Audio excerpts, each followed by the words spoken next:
You're listening to the 49 Carats podcast, a 49ers Goldmine production with Stephanie Sanchez.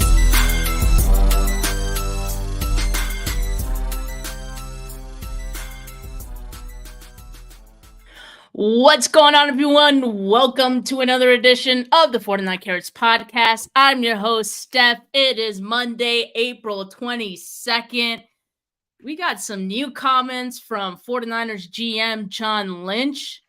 So joining me to overanalyze and give our interpretation of it all is my Monday co-host, Weston P. Smith. Weston, how you doing, man?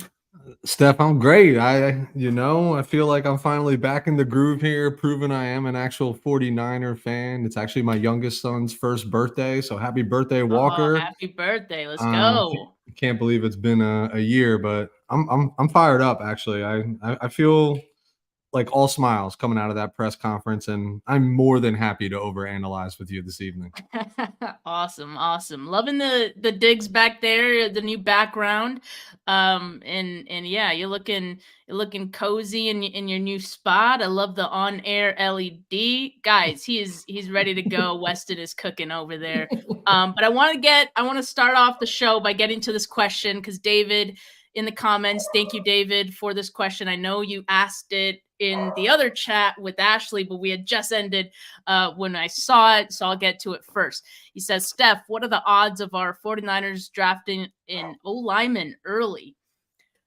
It depends what you consider to be early. If you're asking first round, I think the odds, I'm not a good odds maker. Like, help me out, Weston. What are the odds of like not very likely? I'd give it like a 25% chance, maybe.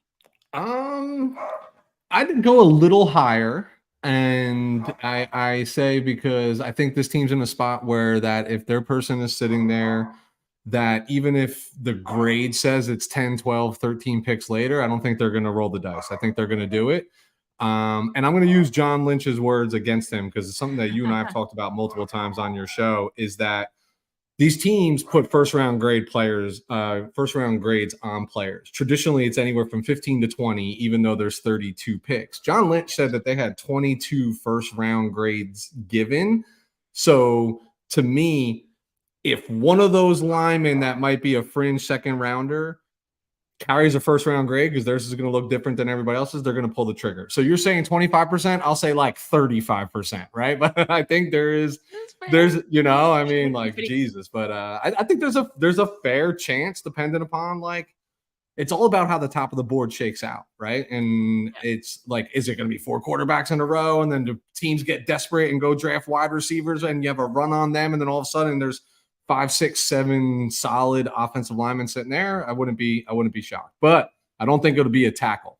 I think they'll be interior. I mean, Jackson Powers Johnson could certainly be there at 31, right? I mean, so that's definitely an option to just quickly revisit, the 30 visits really quick for the 49ers. If you look at the bottom right here, the offensive linemen the 49ers have confirmed pre-draft visits with. That means they came to Santa Clara to visit with the team and meet the brass. That would be tackle Kingsley Suamataia out of BYU, Caden Wallace out of Penn State, and Blake Fisher out of Notre Dame, all tackles. So, yeah, they could be throwing us off the scent a little bit here. But, yeah, I guess I'd give it the 25. I'd give it the 35%. Certainly seeing more offensive lineman names get added in like the 11th hour of these 30 visits did give me some hope that, it is a possibility. But, yeah, Weston, let's put a pin to bring my corporate jargon into all this. Let's put a pin in that draft grade stuff, because that's one of the things I want to recap with you. Hold that for the John Lynch. We'll circle back. There's another everyday work term. We'll circle back to that. We'll close the loop on that one, have a one-on-one on that. But it's Monday, people. Thank you so much for joining us. Not only is it Monday, it is draft week. Yes, indeed. And yes, Technic Chic, I do need to do a another show with Johnny Dell here soon. So maybe sometime after the draft could ramp up and get that going. But let's get into what we came here for, which is to overanalyze the John Lynch comments. Look, everyone was wondering what John Lynch was going to say about Brandon Aiyuk. That was really the biggest thing. So what did John Lynch do? He got ahead of it, and one of the first things before anyone could even ask a question to him, he pretty much set it up as he said all the things we've heard a million times before. He said our wish is that Brandon Aiyuk is here, a part of the 49ers for the rest of his career. We're working through that. Can say we're having good talks, and I'm just going to leave it at that. My man is efficient, John Lynch. He's efficient. He gets straight to the point, even if it's a point he's made several times before. The people needed to hear it, right? So John Lynch closing the loop on that, and pretty much the same thing we've always heard him say about guys who are nearing an extension or in the midst of negotiations with the team. Weston, did you learn anything new from his comments regarding Brandon Aiyuk? No, nothing new. This is GM gamesmanship 101, control the narrative. And that's why he got out, because if any question asked thereafter his statement related to BA, he could just easily be like, see previous statement. We're talking to him. We're working through it. We want him to be a 49er for life. All the stuff, Steph, that like to me, he's under contract, right? Like, yes, teams have called, but they call about all players. Like, check every single box in the script, and it was hit.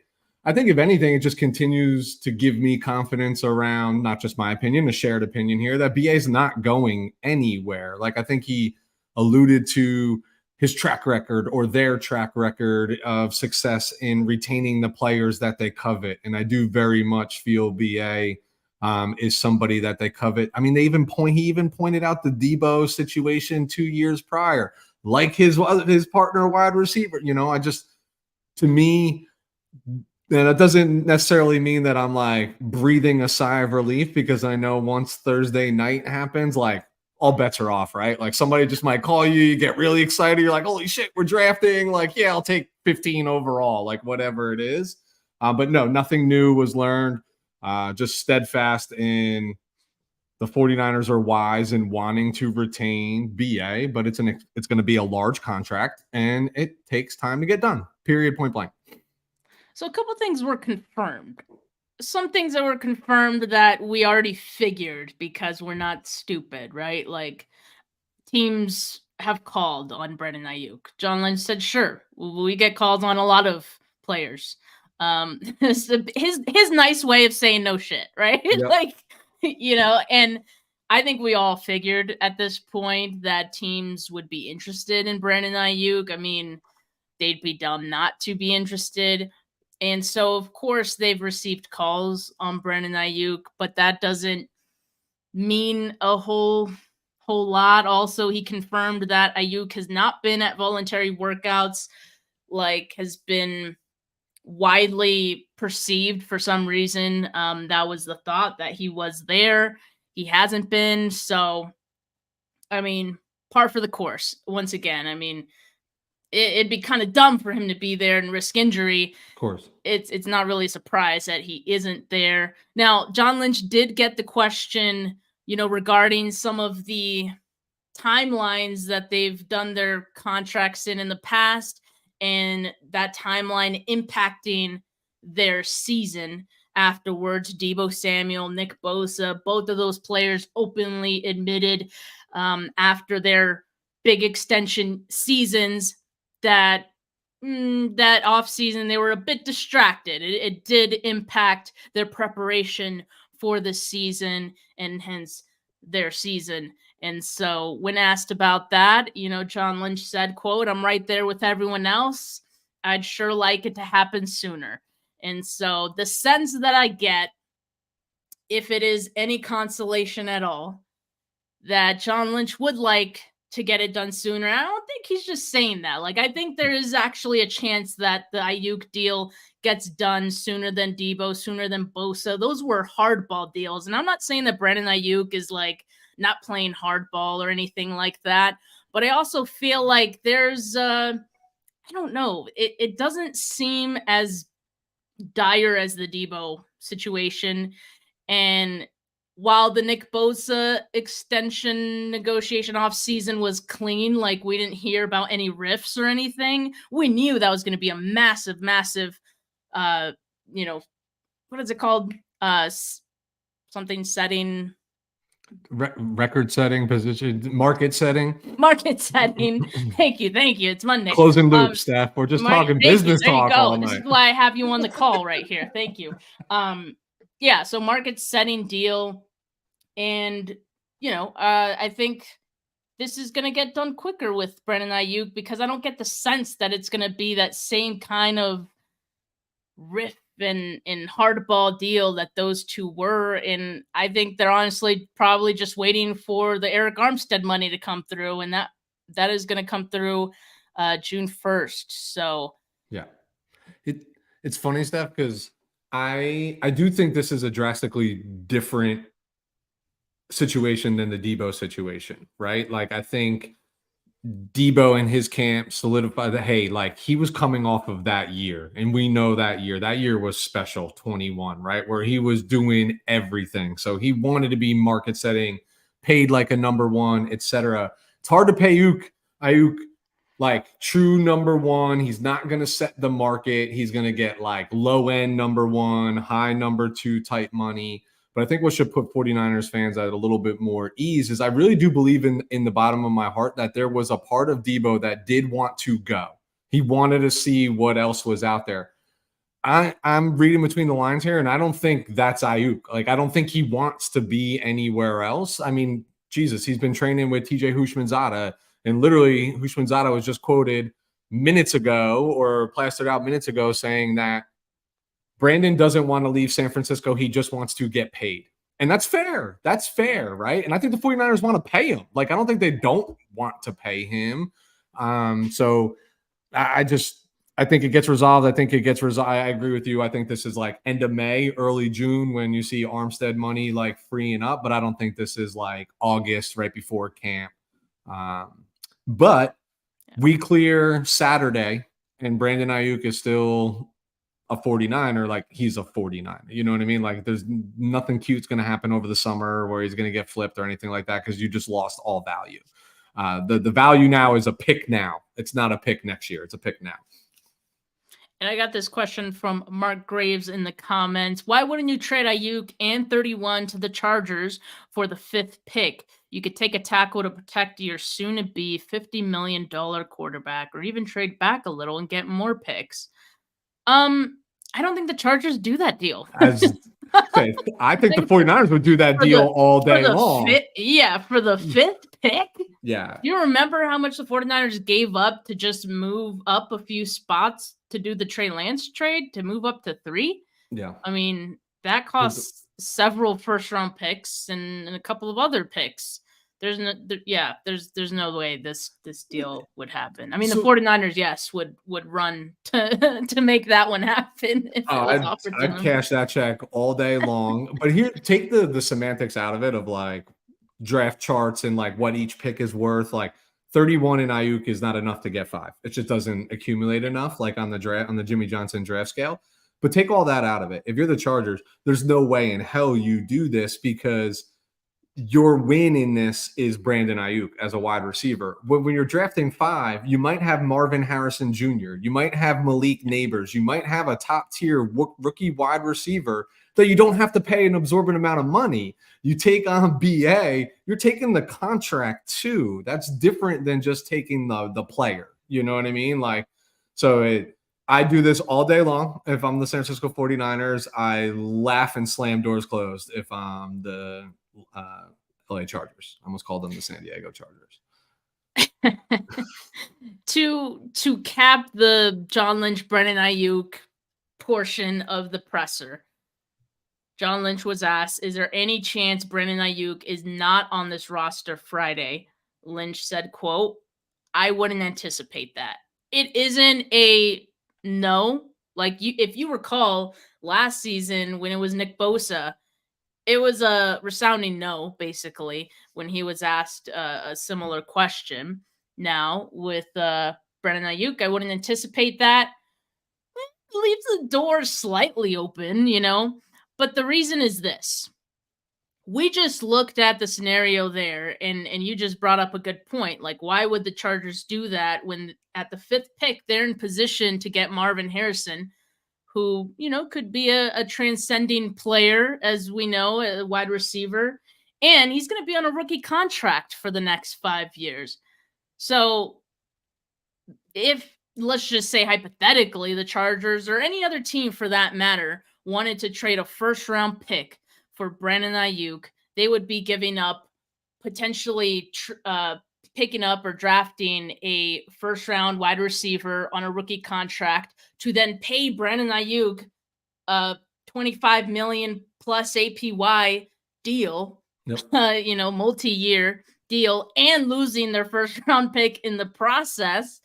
It wouldn't make sense for a lot of teams. So I think John Lynch knows just as much as a lot of us sensible people know that that's why it's unlikely they trade Brandon Aiyuk, because the price is not going to be there. Like, we knew that it would take a massive deal to pry Brandon Aiyuk away from the 49ers. And this is probably one of the least likeliest drafts for that to happen, just because it's such a top-heavy wide receiver class. We're talking 5+ wide receivers going in the first round. So it's not a good time to want to trade a wide receiver and hope for something to gain out of it. And so, I think that's why it's unlikely that Brandon Aiyuk is traded. So that just kind of cap it all on Aiyuk. It's the way the draft falls. It's the value of the players in this draft. It's the remaining contract and wanting to get paid. It's what the 49ers have actually known this entire time. They're in the driver's seat. You know what I mean? Because there's not a team. Here's the reality. The 49ers have to agree to any trade proposal, right? And they are going to value Aiyuk probably a little bit more than any other teams. And we talked about this last week, Steph. He was picked 25 overall, and he's lived up to first-round wide receiver billing, right? So this is not like a fourth-round pick that's playing out of his mind and you'd settle for a second or third-round pick, right? Like, the return has got to be more than the initial investment. So if that puts you in the neighborhood of like 20 overall, anybody north of 20 is already got their eyes on some weapon, some tackle, some defensive lineman that's pegged at the top of this draft, and they're not going to forego that for a wide receiver they have to pay. They're just not. It's just, so that now puts you like 20 and below. And those are the teams that were in the playoffs last year, right? It might be missing a piece. And then you're sitting there as John Lynch and, Parag, and you're just like, just 20 overall and less just doesn't excite me, So they've known this. They've known this the whole time. It's been gamesmanship. But I say this just to say, like, I'll poo-poo John Lynch's comments in the way that Kyle Shanahan would. I don't even know if we'll be here on Sunday, if any of us will be here on Sunday, right? Like, or on Friday or whatever.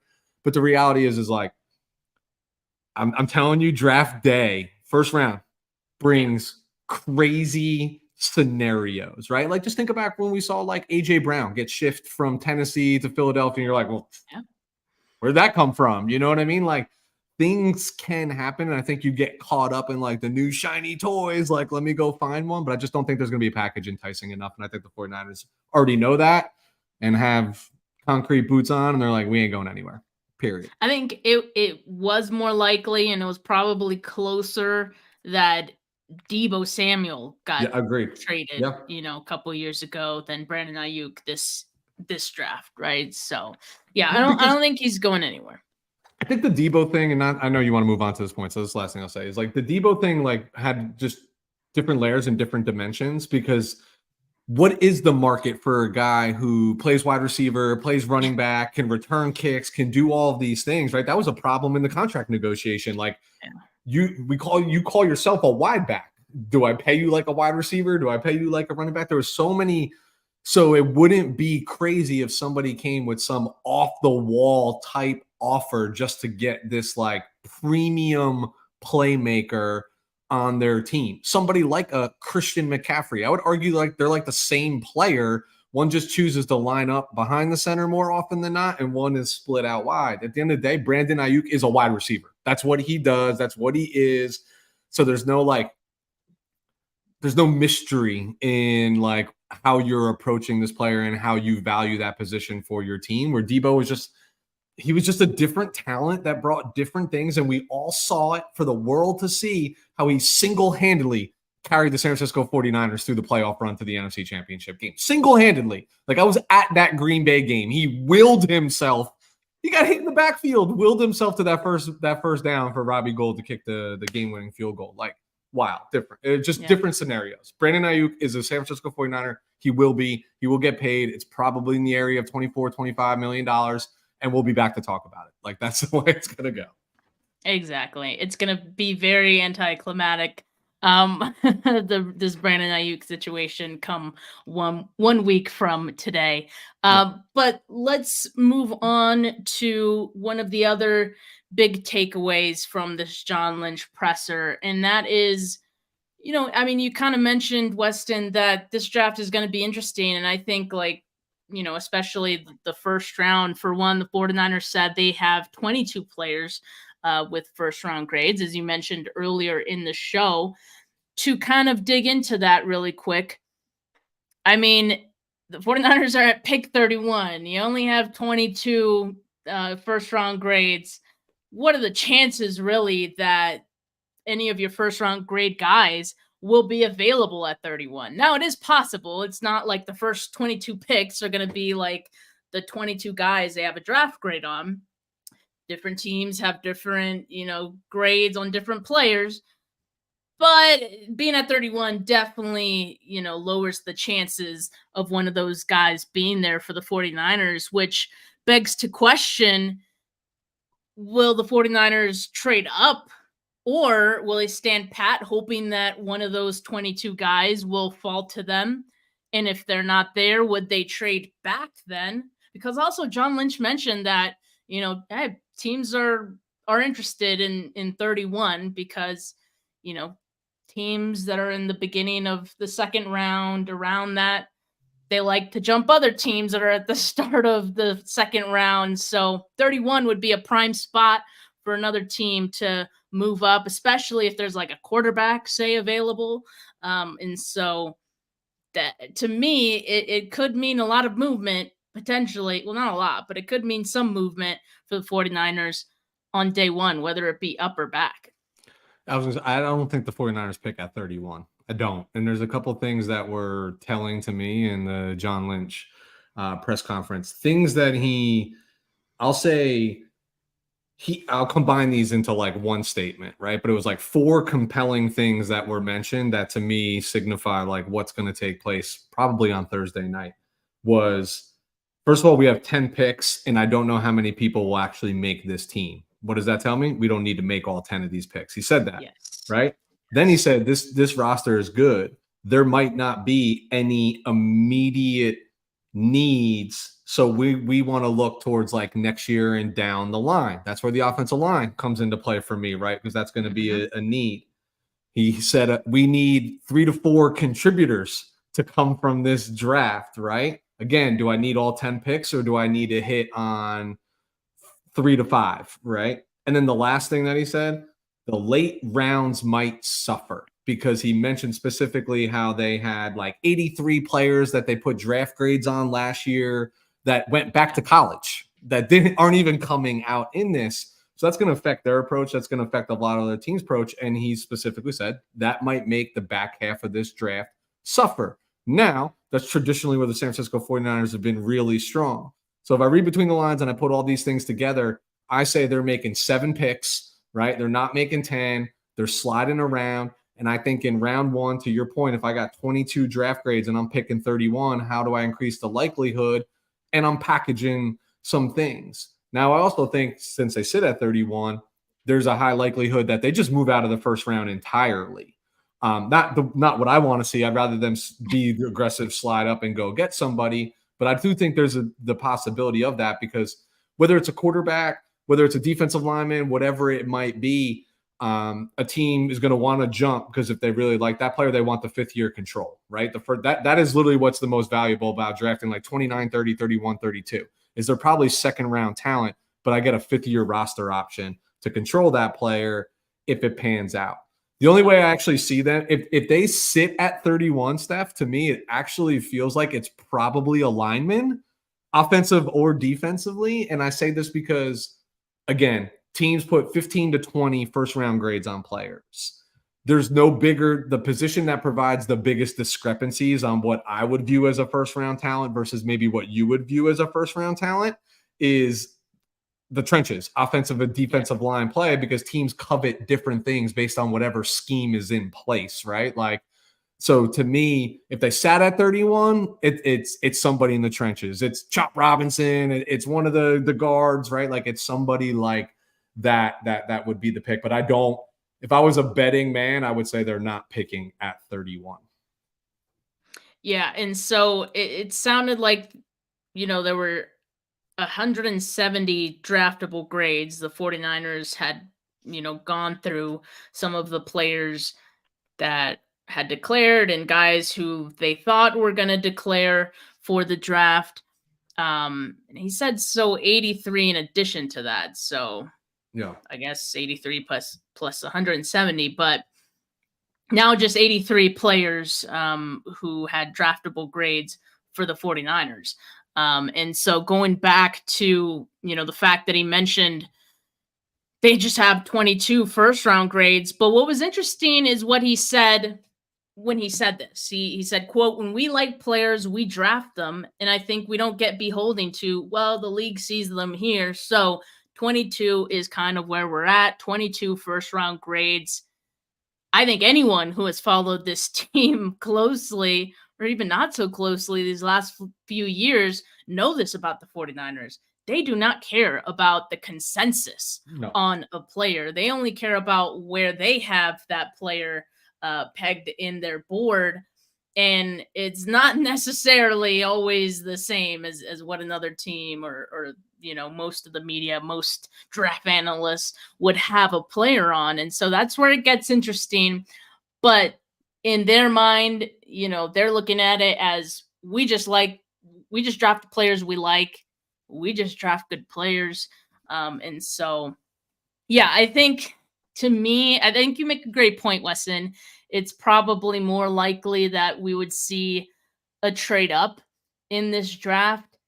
And yeah, they don't need all those picks. I kind of expect that they maybe even not package. I mean, yeah, they could package some of their picks to move up, but I can also see them, stowing some picks away for next year as well.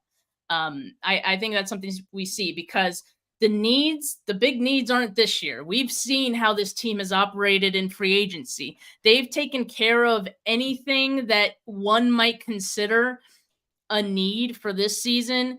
Like they've kind of answered all those questions in free agency, right? So now they're in a position where we can bring guys in to compete.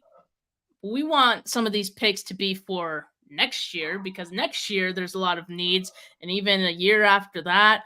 And so offensive linemen, definitely one of those that, a need in the next couple years. I mean, hey, we keep talking about Trent Williams. We don't know how long Trent Williams is going to be around. So I think the 49ers know this would be the draft to find his eventual replacement. Among other, guys on that offensive line that they can maybe stand to look to improve. Say also Spencer Burford, right? Yep. And yeah, I think tight end, corner is another one. Wide receiver is another one. So again, not an immediate need. Obviously, not an immediate need, but you're looking at building past 24. Obviously, 24 is your last big window, to get to the Super Bowl. But beyond that, we know Brock Purdy's going to get his big contract after that, and then you really got to rely on those cheaper deals. You really got to rely on your draft classes of the last couple years hitting rookie deals, all that. And so, yeah, I think this should be an interesting draft, really. I think the 49ers are going to be moving up and down every which way in this draft, and it should make for a really exciting couple of days. And that's where you want to be, right? Is the ability to slide and not feel locked in and not feel like, oh my God, like my team is so void of talent that I have to make all 11 picks and hope that, I find 7 or 8 starters over the next 2 or 3 years, like in that package. They don't need that. What they need, they do. I say that tongue in cheek because they do kind of need it, because it's about to catch up to them that we haven't seen this team make a first round pick since 2021, right? When they picked Trey Lance, and then we didn't really get to see them make second round picks outside of like Drake Jackson. But it is an envious spot to be, because it's like, all right, go. Like, it's just BPA. It's best player available that you think is going to contribute to your roster. Like, I mean, you're sitting here, like, when you're picking 1 through 5, we all know that you're trying to go quarterback, because that's probably why you're drafting 1 through 5 in the first place, because you have no quarterback play, right? Like, it just like takes the flexibility away from it. So I think, and the 49ers aren't alone in this situation, right? There's a couple of very talented teams that have stacked rosters that find themselves being able to be like, you know what? Like, I like that guy. I'm going to make a call to that GM to see if I can get up 5 spots earlier, get my guy. 3 rounds later, I don't have anybody that I love in this group right now. I'm going to slide back and I'm going to pick up that pick and I'm going to stash it for next year. Or I'm going to get another 7th rounder this year that I'm going to package with a 6th rounder to move up in the 5th round, right? There's just so much you can do and so much at play. That's why I'm like, candidly, super excited. I'm always excited to watch the draft, but I think this one in particular, like, we always make this joke, like, the 49ers are out here playing chess while everybody else is playing checkers. Like, this is the time that I want to see this team playing chess. You walk out of this draft playing checkers, 25 is going to be bad. 26 is going to be even worse for this team. You know what I mean? It's not going to disrupt 24 terribly, but the future is not going to be strong. Like, you got to hit here a couple. Well, let me ask you this. Given that the 49ers haven't had a first round pick in, a few years, 2 years, do you think, like, obviously that heightens the urgency to get impact players, because, okay, not having a first round pick, that's one thing. But if the picks you make after that also kind of don't really work out, like Drake Jackson, like Ty Davis Price, like Danny Gray, like Samuel Womack, like, Braden Willett, no, Cam Latu, like, Yeah. I can name a number of guys who are probably on the trajectory of not working out and not being impact players for this team.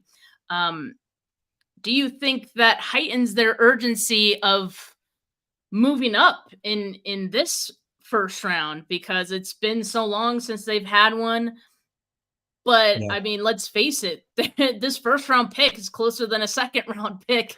I mean, if you need to find an impact player now in this draft, then go for the sure thing. And I wouldn't be mad if they moved up in order to find that. Yeah.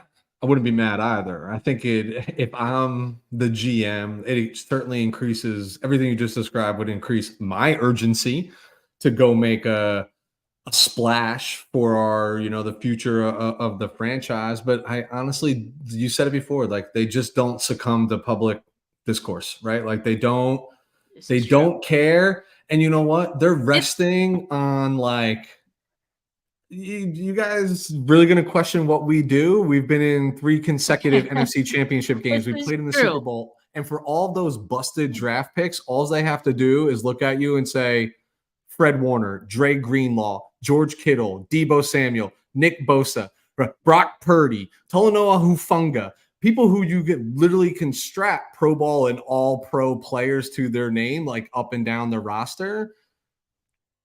That's why I say that just find 2 to 3 of those this year, and they don't have to be that this year, but they need to be that somewhere. And then whatever else you do, nobody's going to remember. Like, we're sitting here crushing the, Latu pick and the Drake Jackson pick. Like, how about taking a freaking kicker in the 3rd round? That's what makes me nervous, is I have no idea what's going to happen. You know what I mean? Like, I don't. This team is unpredictable. Yeah, like Look, they might just be like, "I'll show you." but Weston, they're already doing that with Brock. Like, I and know. it only took them like a year to do it. Like, hey, like we got Brock. Like, and they know and they admit that they lucked the F Oh out yeah, on they Brock did. Purdy. But that's an issue, right? Like, Yep. you lucked into that pick. All right. And yes, it's a great it turned out great. All right. He's probably your franchise guy for several more years to come. It's But and yes, they could point to other drafts where, there's a bunch of guys who did work out. yeah. But a lot of those guys aren't going to be with the team, 2025 and beyond because they can't afford to keep them all. No, that's So yes, they worked out, but now like you're back to this brick by brick mentality, or they need to be, right? yeah. And so I don't know. It's gonna be different. It's different than just filling a few holes. After this season, it's gonna get ugly. And the reason I think it's gonna get ugly is because they haven't in these last few drafts really hit on a lot of guys.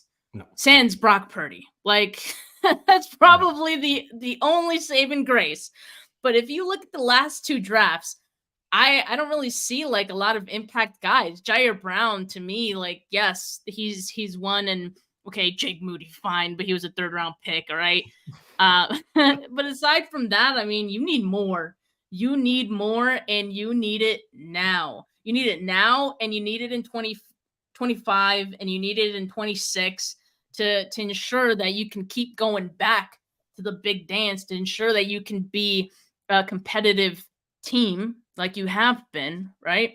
Yeah. So I need to feel some urgency. Like I know I get it. They've been to all these Super Bowls. Well, not that many, but they've been to the NFC Championship loads of times, anytime that they've been healthy. But we know that a fork in the road is coming, and we know they need to be prepared for that, and they need to have players stashed away who are going to be the future of this team. And so it starts in this draft. Yeah. It's funny because the comment they put up before, and you said it, they got lucky with Brock, and they'd be the first to admit it. But I'm always reminded of what one of my professional mentors taught me years and years and years ago. He just said, "Son, sometimes it's just better to be lucky than good." It's just a fact. And I'm like, you know what? Like, let's get lucky a couple times this draft, exactly. and then we'll be happy. Yeah, let's go. Let's get lucky again. So true. I get it. Like, to be lucky. Yeah, I mean, this is like what Mark is saying. Patriots got lucky with Brady. What's your point? Like, yeah, okay, they got lucky. We get it, but they need to be more than lucky, or lucky again in these coming drafts. That's it. That's all we're saying. And so this draft, very pivotal for this team, for their future. Now, if you guys are wondering what John Lynch had to say about, offensive line as it pertains to this draft, you might be interested in that. He said, quote, "The interesting thing with those linemen in this draft, we think a lot of them have flexibility to be tackles and or guards. So that's nice that you take somebody with some versatility. I think there are some options, and part of the draft is not always for this. You're not always drafting for the immediate. Sometimes it's drafting for future needs. So we have to be cognizant of that." And so to me, I know, Weston, you kind of brought this up, that John Lynch mentioned we're not just drafting for needs today, but, needs of the future. But this whole quote, just acknowledging that there are some nice linemen in this draft and guys who have positional versatility as far as being tackles or guards. I think this makes me feel good about the 49ers taking an offensive lineman in this draft. Like, I know a lot of us are like, they have to get offensive linemen with pick 31. I don't think that's going to happen, but at the same time, I don't want them to forget about offensive line completely. I want them to at least kind of prioritize. I want them to come away with 2 offensive linemen, at the very least, in this draft, and via the undrafted free agents they pick up as well. And so based on this comment from John Lynch, I do get the sense that that is a real possibility in this draft. You got 10 picks. I think it's highly likely, let's say they make all 10, that it's probably minimum 3 offensive linemen, I would imagine, because some of the ones they've been tucking away over the past few years that they drafted late don't look like they will have any future contribution to this team when all is said and done. But to me, this is indicative of like doing a little bit more homework this year on the offensive line than they probably have. That's what how this statement reads to me, right? Is like, hey, we've been very diligent around evaluating O linemen, specifically just calling out the versatility. Like there's not just guys that play tackle, right? And this happens a lot. Guys that play tackle in the NFL that transition, you see very rarely the inverse, like guard to tackle, right? It's usually somebody played tackle collegiately, comes in and slides to like a guard or center, and usually it has to do with arm length or, like whatever it is, whatever the 33.5-inch like arm like metric tends to be where they go. I just think, and I'm standing. What do these young kids say these days? I'm standing on the business, Steph. When I said it last week about how if the pick is an offensive lineman at 31, they need to be given every single opportunity to compete for a starting job right out of the gate. Outside of I literally, when I go to ESPN.com or wherever I go check depth charts, they better be listed as the starter before camp even begins, because that's what the investment looks like, right? If you're investing future, et cetera, then you can get cute, move around in the second round, move around in the third round. You have people that you prioritize by position, be aggressive and go get that person. If you know that if they're basically redshirting for year one, pick 31. If that is where you pick, or the first round, let's put it this way, picks 15 through 40. If you're picking in between there, that person has to start. That person has to be an immediate contributor to this football team, or you missed, or you flat out missed. And that's my concern, is I don't think there's anybody that they would pick early in for offensive line, the way they're looking at it, that would be an immediate contributor. Like, I just don't I think I don't want to say they're enamored. I just think they're comfortable with their front. They want consistency, bringing everybody back who played last year, right? Not interjecting like a new individual into that cohesive unit. And I think they want to run with it. So, but again, if 31 is an offensive lineman, they better be stenciled in as the freaking starter day one. Like, that's the way it's got to be. Well, the tough thing too with offensive linemen, and I was listening to the 49ers Plus Minus podcast with Tim Kawakami and Matt Barrows, and like Matt Barrows was talking about how difficult it is for offensive linemen to make that leap into the NFL. Like, not a lot of offensive lines, not a lot of it translates from college to NFL like so seamlessly. So a lot of those guys do need to have some development work in once they get to the NFL. And so, especially for the 49ers, who I think, I don't know, I kind of feel like they see their system as being somewhat complex, right? Maybe not just somewhat. It's pretty complex. And so I think that's why with a lot of offensive linemen that they've brought in, and albeit like most of them have been later round guys, they've taken some years to develop into what they are and into getting that opportunity. So I don't know if I would completely say it's a wasted pick if that guy isn't starting right away, but within the next, like 2025, they better be starting, like at the very least, right? Like, and not even just starting, but they better not have any other competition kind of thing. Like that's what I want to see out of an offensive lineman that they pick in this draft, especially like you say, if it's within the first 40 picks, within the first 2 rounds, I would say. So yeah, I mean, it'll be interesting to see what they do. I also do think it's good that Lynch does point out the versatility, because in my mind, I think in his mind, it's telling him, hey, like this guy has a better chance of making the roster and having value on our team if he could play 2 different positions. So that's another reason why I think they would feel comfortable taking an offensive lineman or a number of different offensive linemen in this draft because they would have that versatility, because they would have that value to them. And so, yeah, I think offensive line is definitely in the cards for the 49ers. The question is where. Now, to kind of just end the discussion for the day, I've been tracking For the the minute. 30 visits. I've been tracking the 30 visits for the 49ers, as well as any reported interest of any kind in my draft sheet.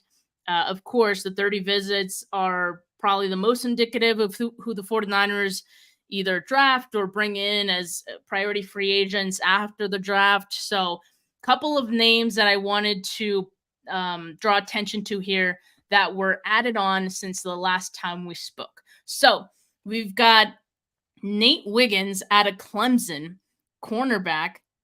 He has a first round grade. So that's an interesting one because up to this point, the only guy who had like a fringe first round grade was Marshawn Nealon, the edge out of Western Michigan. So Nate Wiggins getting a 30 visit is quite interesting to me.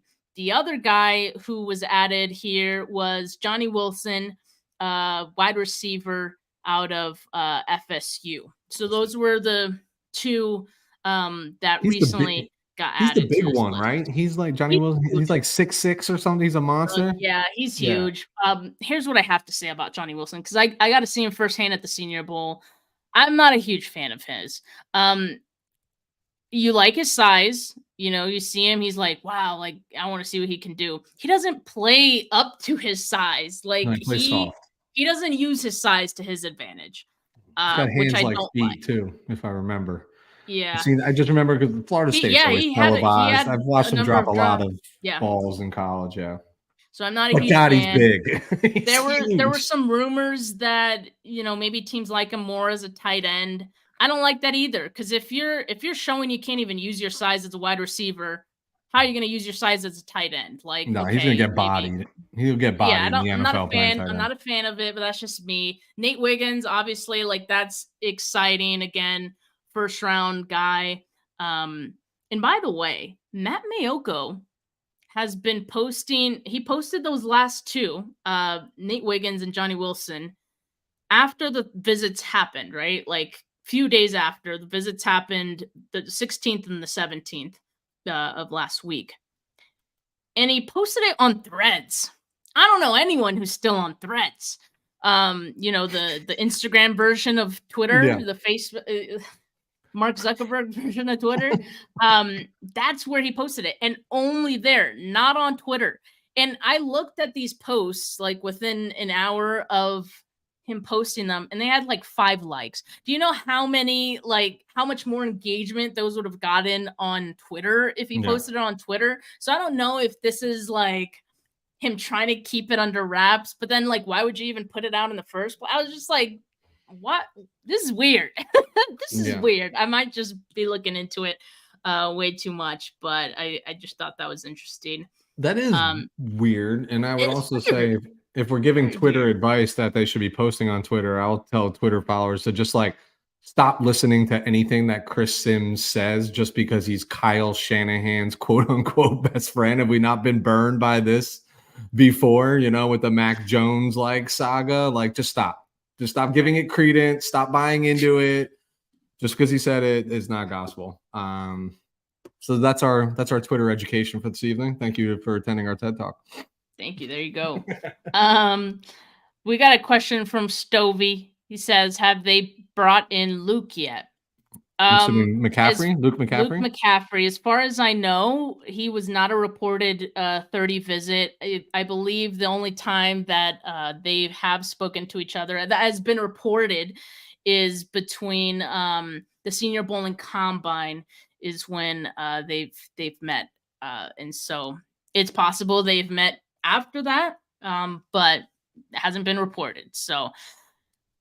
Just one last fun little thing I wanted to point out from the John Presser, because he was asked about the number of legacy guys coming out of this draft for the 49ers and what was his thoughts on Jerry Rice's son, Luke McCaffrey.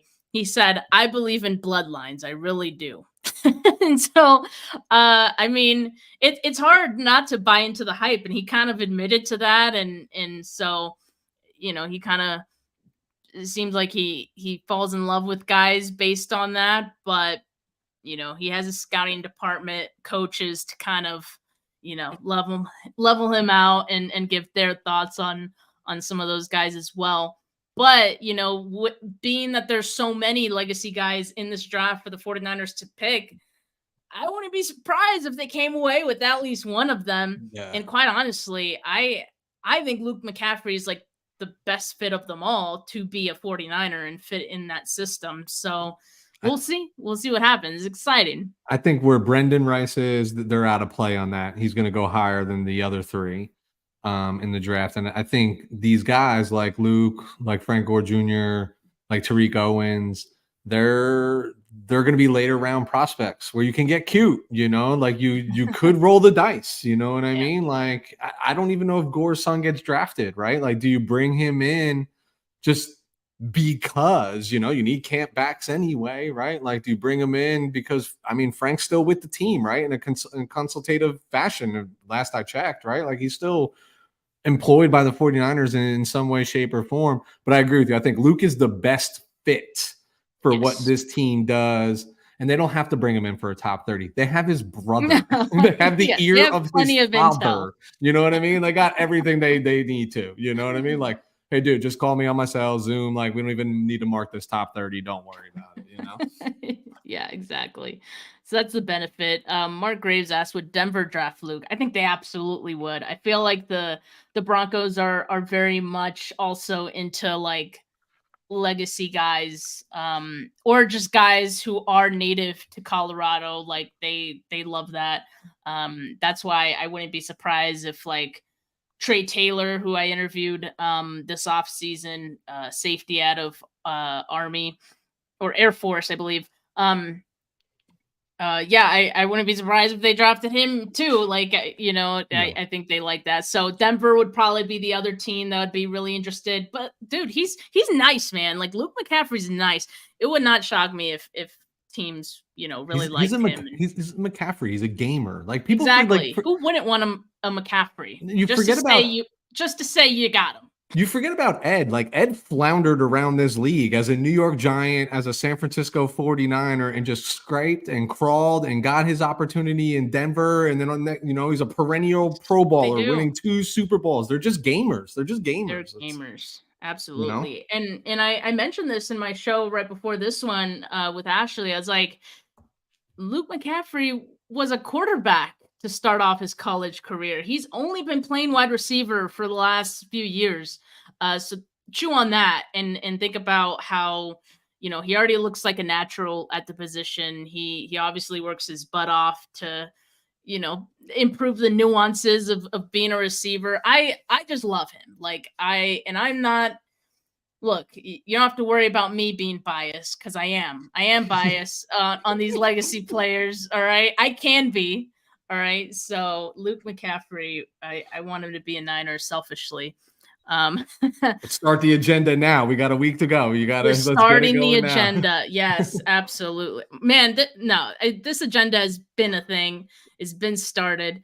Because I fell in love with him at the Senior Bowl. He stood out to me. I couldn't stop watching him, and I was like, man. He looks like a Niner. Just saying. He looks like a Niner. So wouldn't be surprised if the 49ers, took a huge liking to him. LMC.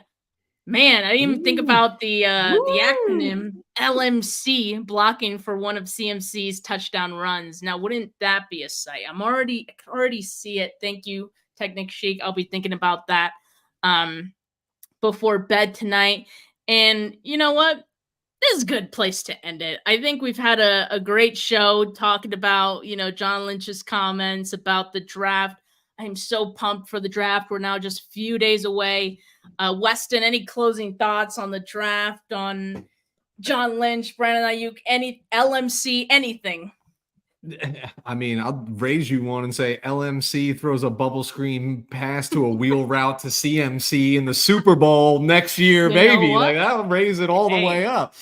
That's like a broadcaster's dream. No, I'm equally as excited. You know, it's been 3 seasons since we've seen the first round pick, and we know how that last first round pick, panned out, at least for our team, et cetera. But I'd like, if I could I kind of gave away my hot take before. I just don't think the 49ers are picking at 31. That's my hot take. If I had to double down, I'd say they slide up and they're sliding somewhere between 15 and 20 from 31. But they're not picking at 31. That's kind of where my mindset is at. And I'm here for it. I'm here to see what it nets in return if you slide back. And I'm here to see what it costs to go up and who they value that much in the first round. I'm ready for it. Well, okay, if we're ending on a hot take, that's a good one. I think my hot take is that they don't go offensive lineman with their first pick, whether that be at 31 or whether they trade up. I don't think it'd be for an offensive lineman. I think that more likely they go in the second or third round. But let's put a stamp on that, and we'll check the results in a week's time with me and Weston on next Monday's show. Stovey said, good show. I'm stoked. If you guys also like this show, make sure you like this video. Make sure you subscribe to the channel, not just mine, but Weston's as well, because Weston is preparing to put out more 49ers content on his own channel, Island 49. And as you can see from his backdrop here, he's got it all set up. Weston, how's that going? It's going slow but steady. I was under construction, so I'm finally back in my little groove, my little area where I can have a little more confidence, build a little more time to bring some content. I'd say we'll probably be full steam ahead post draft as we prepare for OTAs and all those things. But timing. Steph, you'll be on there. You know how it goes, right? I better be, man. I think I need a picture of me in on that wall as well. All right. You could go right up here with you know what? I'll sign the jersey. There you go. I'll just add my auto to one of those jerseys back there. I'll ship it out and you can send it back like the flags that travel. There you go. Well, thank you, Weston. Thank you, everyone, for tuning in. Audio listeners, make sure that you leave a rating, leave a review, whatever you fancy. But for now, have a good rest of your Monday, folks. Peace.